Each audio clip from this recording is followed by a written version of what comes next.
बदला न सारा यू सारा का सारा न्यू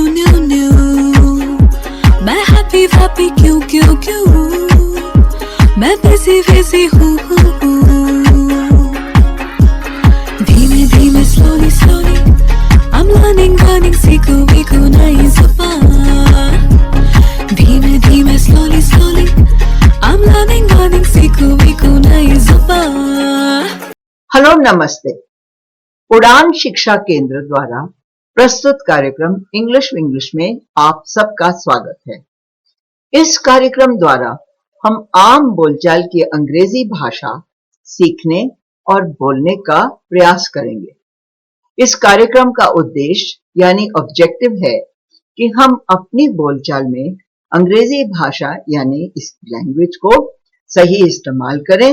इससे हमारा आत्मविश्वास यानी सेल्फ कॉन्फिडेंस बढ़ेगा और हम रोजमर्रा के विषयों पर आसानी से बात कर सकेंगे। हमारा पिछला एपिसोड यानी कि लास्ट एपिसोड का विषय था टाइम। आज का विषय है छवि बनाना, जिसे अंग्रेजी में कहते हैं image building. IMAGE image BUILDING building. As usual हम इस विषय पर चर्चा करेंगे, इससे संबंधित गीत सुनेंगे और फिर ग्रामर का भी अभ्यास करेंगे। तो आइए शुरू करते हैं। Come on, let's start. Good morning. आज क्या हो रहा है? Ma'am good morning. एक गुड न्यूज़ है। मेरे भाई को एक जॉब इंटरव्यू के लिए बुलाया है। पापा ने उसके लिए एक नया सूट भी बनवा दिया है। उसकी किस्मत अच्छी हुई तो उसको जॉब मिल जाएगी। ये किस्मत पर ज्यादा डिपेंड नहीं करता है, क्योंकि इंटरव्यू के लिए जो बुलावा आता है ना, इट इज लाइक बाइंग ए बस टिकट। हाँ, बस का टिकट खरीदना। अब सभी पैसेंजर्स यानी कि सभी कैंडिडेट्स जो आएंगे, वो जैसे सभी पैसेंजर्स के पास टिकट होती है, उसका क्या मतलब होता है कि सभी बराबर के हैं। पर इनमें से कौन सिलेक्ट होगा, ये किस्मत पर नहीं, ये अपनी तैयारी पर डिपेंड करता है। So how to prepare for it? क्या तैयारी करनी चाहिए? That's a very good question, और इसके ऊपर जरा थोड़ा ध्यान दें, क्योंकि इंटरव्यू के लिए अच्छी तैयारी करना इज वेरी इंपॉर्टेंट। और इनमें दो तीन बातों को ध्यान रखना चाहिए, जैसे टाइम से पहुंचना, अपने सारे पेपर्स, सर्टिफिकेट्स विद फोटोकॉपीज सबको प्रॉपर ऑर्डर में डालना, अपने एक किसी बैग या फाइल में रखना। और एक और चीज जिसके ऊपर लोग अधिकतर ध्यान नहीं देते, क्योंकि वो इतनी घबराहट में होते हैं या ऐसे, वो ये है कि घर से कभी खाली पेट पर नहीं जाना चाहिए। जरूर कुछ ना कुछ खाकर घर से निकलना चाहिए। पर मैम ये तो बहुत ऑर्डिनरी बातें हैं, कुछ और बताएं ना, जिससे अच्छी छवि बन सके, अच्छा इंप्रेशन पड़ सके। देखो, तुम्हारा भाई, उसको अपनी इमेज ऐसी बनानी चाहिए कि इंटरव्यू करने वाले उसको याद रखें और फिर कहें उस लड़के में जरूर कुछ खास बात थी। समझे? जैसे कोई विज्ञापन किसी प्रोडक्ट पदार्थ की सब क्वालिटीज, गुण, बेनिफिट्स, फायदे इस तरह से बताते हैं कि वह हमेशा याद रहते हैं, जैसे डालडा, मैगी या टाटा। ऑफ कोर्स, यही तो आप देखते हो, जब टीवी पे देखते हो तो आपको हमेशा उनके गुण याद रहते हैं। अच्छा, रिसर्च यानी अनुसंधान से ये पता लगता है कि आपकी जो इमेज बनती है ना, उसमें किस किस का योगदान होता है। जैसे कि 55% अपीयरेंस यानी आप कैसे प्रकट होते हैं, इसका 55% इसका योगदान है। आवाज यानी कि आपकी वॉइस 38%, ऊंची है, पतली है, या आप ठीक से बोलते हैं। और इवन 7% वो वर्ड्स के ऊपर, 7% जो है वह शब्दों से बनती है। आपकी इमेज सिर्फ आपके पहनावे से यानी कि the cloth that you wear, इससे नहीं बनती। अधिकतर लोग सोचते हैं ना कि हम महंगे कपड़े पहनेंगे या लेटेस्ट स्टाइल पहनेंगे तो इससे हमारी इमेज बनेगी। पर आपकी पूरी पर्सनालिटी यानी कि आपका व्यक्तित्व मानो आपके बारे में एक संदेश भेज रहा है। मैम आप बिल्कुल ठीक कह रहे हैं। हमारी cousin Shalini is a good teacher. बहुत ब्यूटीफुल, खूबसूरत, बट मोटी, fat. Also beautiful, long hair. कभी अपनी परवाह नहीं करती थी। Not bothered, no respect, no future. उसकी बहनों के लिए रिश्ते आते। अब जब से she has lost weight, hair, बाल भी ढंग से बनाती है, उसकी इमेज ही बदल गई है। हाँ। सब उसको रिस्पेक्ट करते हैं, उसकी बात सुनते हैं। हाँ, तो उसने भी तो अपनी बहनों से कुछ सीखा ही है ना। क्योंकि देखो, कॉन्शियसली या सबकॉन्शियसली, यानी कि संचेतन होकर, प्लान करके या बिना भी प्लान किए हुए, we are all trying to create an impression. हम सब छवि बनाना चाहते हैं, क्योंकि खास करके जब हम लोगों को फर्स्ट टाइम मिलते हैं। देखो, फर्स्ट टाइम मिलना तो नजर मिलाकर देखना, हाँ, इससे भी इम्प्रेशन का फर्क पड़ता है।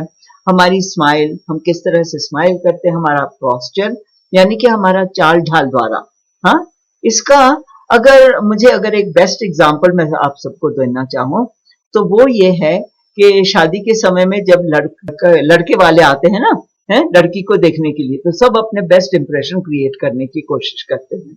मैम, ये तो आप बिल्कुल हिंदी फिल्म का सीन डिस्क्राइब कर रहे हैं। क्योंकि ये जो शैडो की तरह, ये जो आपकी इमेज होती है ना, वो परछाई की तरह हमेशा आपके साथ होती है। It never goes away. हम सोचते हैं कि हम ध्यान नहीं दे रहे, बट इट डज नॉट। वे आपका एक अटूट हिस्सा है जो सब देख सकते हैं। हाँ, हर एक का इंप्रेशन अलग होता है। फर्क इतना है, यानी कि द डिफरेंस इज कि आप चाहो तो अपनी छवि को आप बदल सकते हो, हाँ, उसमें परिवर्तन ला सकते हो। ये ज़मीं ये आसमां, ये ज़मीं ये आसमां, हमारा कल, हमारा आज, हमारा कल, हमारा आज।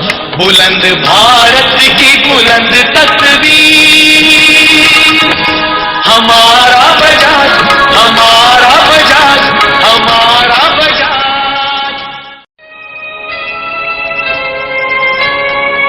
ये ज़मीं ये आसमां, ये ज़मीं ये आसमां, हमारा कल, हमारा आज, हमारा कल, हमारा आज। बुलंद भारत की बुलंद तस्वीर, हमारा बजाज, हमारा बजाज, हमारा बजाज। अब एक काम करें, इसके ऊपर तो चर्चा होगी। अब ग्रामर पे एक बहुत इंपॉर्टेंट पार्ट ऑफ स्पीच, इसके बारे में बात करना चाहती हूँ, एंड दैट इज वर्ब। और इसकी परिभाषा को फिर से एक बार याद कर लें। बताओ। क्रिया शब्द जो हमें किसी चीज या बात का होना या करना प्रकट करते हैं। वाक्य में क्रिया का होना अनिवार्य है। क्रिया का एक या अधिक शब्द हो सकते हैं। हाँ, तो क्रिया बदलता भी रहता है। And let's look at it कि इंग्लिश एंड हिंदी दोनों में, दोनों भाषाओं में जो भी सेंटेंस आप बनाते हो, तो क्रिया का स्थान कौन सा है? क्रिया इज किंग, यानी कि सेंटेंस का राजा कौन है? वो है क्रिया। और आप वन वर्ड का सेंटेंस बना सकते हैं विद द वर्ब।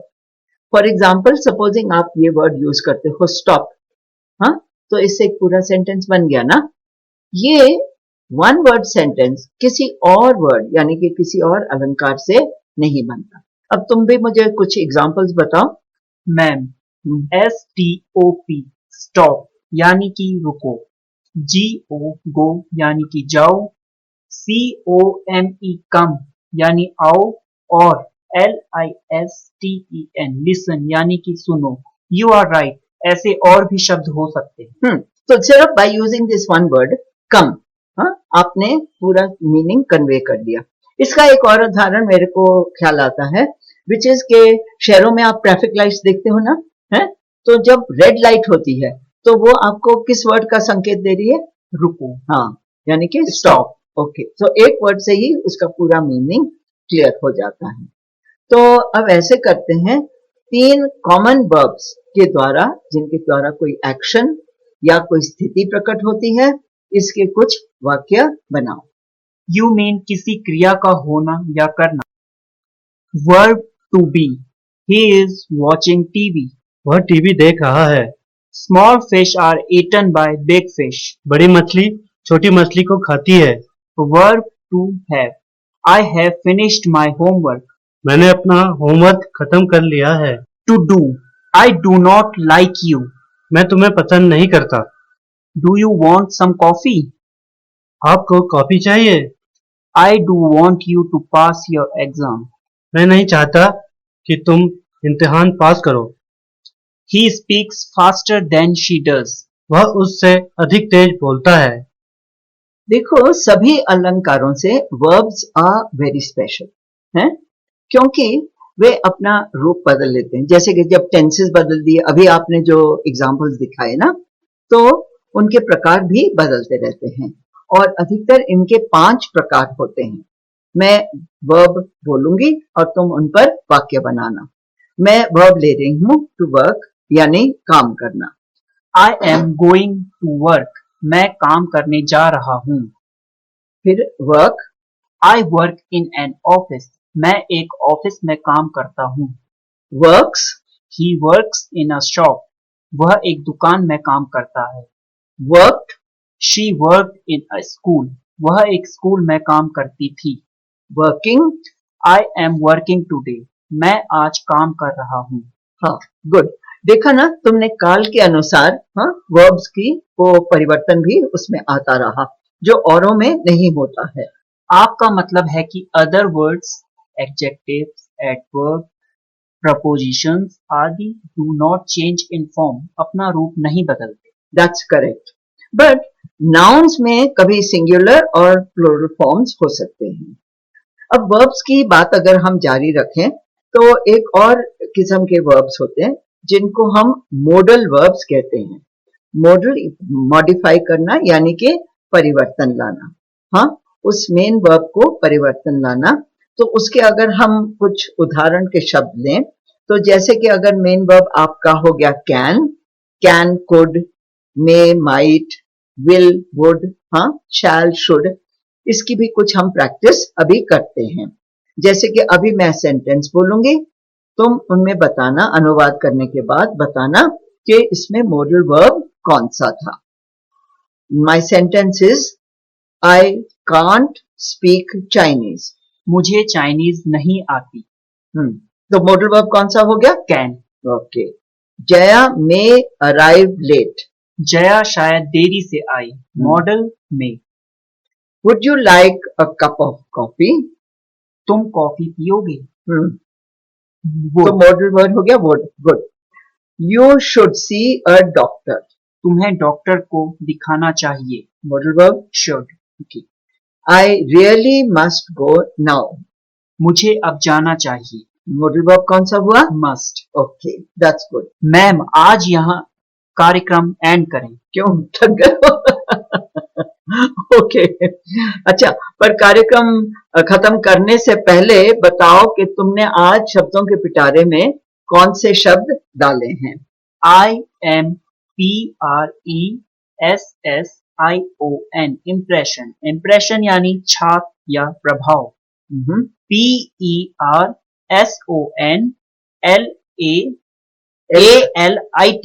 पर्सनैलिटी।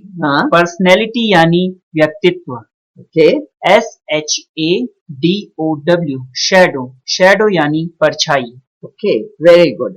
अच्छा, अब अपने श्रोताओं यानी कि अपने लिसनर्स को बताओ कि आज हमने क्या सीखा। आज हमने पार्ट ऑफ स्पीच, वर्ब को गहराई में समझा और उन पर वाक्य बनाए। वाक्य भी बनाए, दैट्स गुड।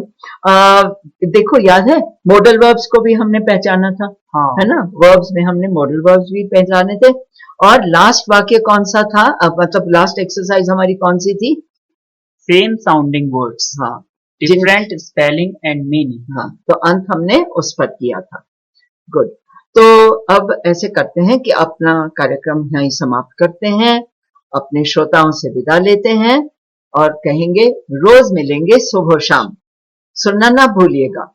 Bye bye. धीमे slowly slowly I'm learning सीखो वीखो नई ज़बान। धीमे धीमे slowly slowly I'm learning learning learning सीखो वीको